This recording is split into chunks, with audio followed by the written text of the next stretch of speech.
Na namba pia tulipeana, lakini hatujawahi kukutana. Hamjawahi kukutana? Yeah. Okay. Me before zamani nilikuwa na nani yule anaitwa B2K. Kuna ile ngoma yake anaitwa ni nani ile? Ngoma fulani hivi nitaipiga hapa, sijui inaitwa. Tunaendana kitu kama hicho. Mara tu kinisogelea naona me before ile ngoma inatoka kajiuliza huyo ni Fred Music.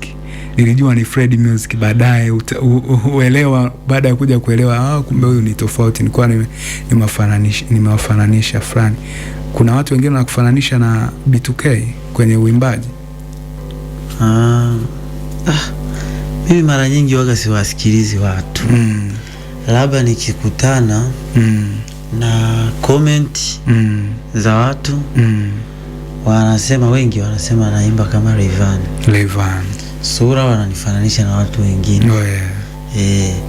Kwa hiyo labda style za nyimbo ambazo tunaziimba ni kama zinaelekeana na wasanii wengi sana. Ukiangalia kina Road Music, ukiangalia kina B2K, na wasanii wengi sana.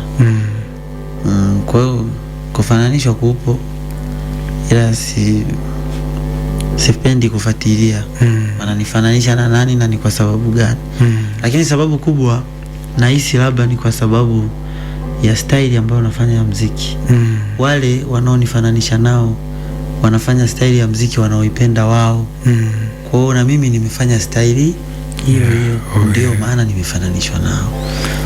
Fred Music hadi sasa hivi ana watoto wangapi? Watoto waliofanya nini? Watoto wa kuzaa. Yaani ni baba watoto, ni baba au ni bachelor? Sasa kuna kuzaa na bado ukawa bachelor. Kama Mbosso kani mshedede kipindi hicho. Kwa hiyo na wewe umezaa ila ni bachelor? Mimi nahisi hizo ni issue personal ambazo kidogo hapana. Tusisogee huko. Kidogo tuache hayo. Lakini kwa hiyo sio baba. Mimi ni baba. Wewe ni baba. Watoto wangapi? Sina majibu sahihi, lakini ninachokumbuka ni kwamba mimi ni baba. Wewe ni baba.